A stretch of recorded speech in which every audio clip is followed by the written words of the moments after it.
Hello. First of all, there's a person that I kept meeting in ships when I was in Preston. We always said we'd have a conversation about philosophy, and that never happened. And obviously, with the lockdown, um, that's not going to happen for a while now. So I didn't get your contact details, but if you want to leave a comment or something, and we can have that conversation, that would be really good because I've been thinking a lot about philosophy recently, and that's actually what this video is going to be about. It's going to be a short one. I've not written any notes or anything. But it's more for the sort of for the discussion that I hope it will cause, because I'm very new to philosophy, aside from certain little aspects of it which are important in archaeology. And I think if you're studying anthropology, you need to be able to think in ways that are not natural for you to think in. You need to be able to think, even if not from the perspective of a culture that's not your own. You at least need to um, be aware of the differences that can exist between cultures in terms of the way they think. So, one example of that I've been very interested in is the idea of personhood, and how ideas of personhood can change from culture to culture. So, for example, when does your personhood end in terms of your lifespan? Does it end when you physically die? Does it end after a certain amount of funerary process has happened? Does it end when you get banished from a society into the wilderness or whatever? At what point does your personhood end, or does it end?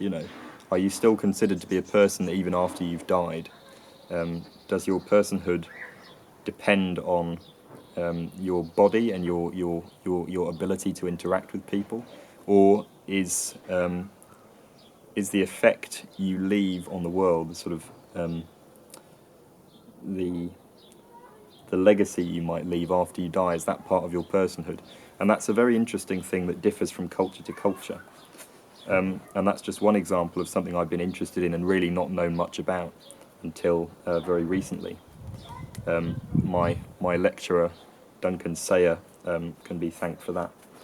The most important thing for me in thinking about anthropology so far, in a philosophical sense, has been cultural relativism, and that's the idea, usually from a sort of moral perspective, that cultures are relative to one another and they're not relative to a sort of set universal standard. So there's no universal inbuilt idea of what is right and what is wrong.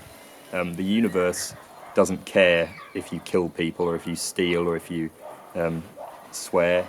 The universe couldn't care less. It's entirely within our own minds and within our own cultural understandings that these things are right or wrong.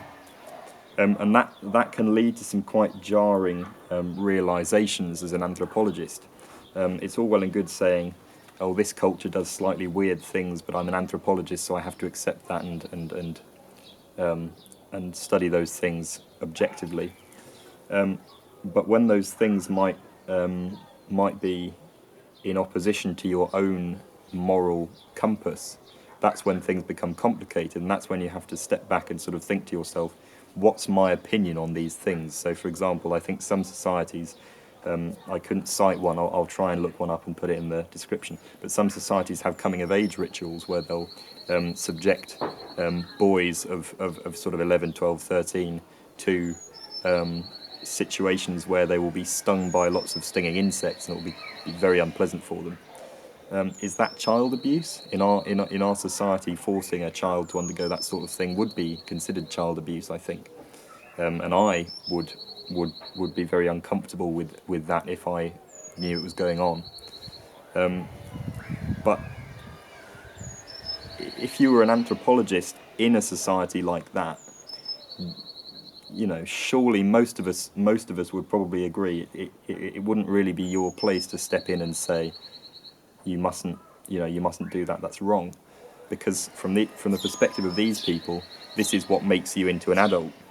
this is a very important part of life, and you might be considered to be lacking something if you don't undergo this ritual.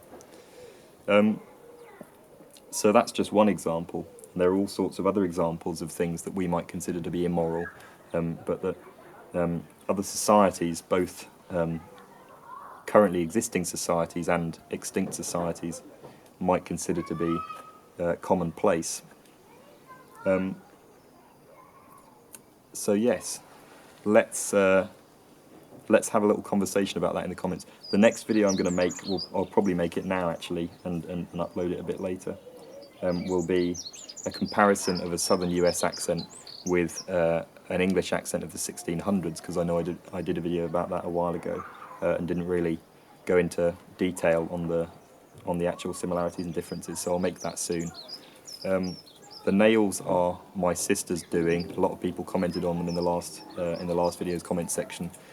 Sorry if they have shocked and appalled you. I'm afraid they've chipped a little bit, quite a lot actually. I'm not really sure how to get rid of that. I think nail polish remover is something you can get, but fuck knows how to use it. So they'll be there until they disappear. But yeah, thank you for watching, and I hope we can have a little conversation in the comments, and I'll try and reply as much as I can. Thank you.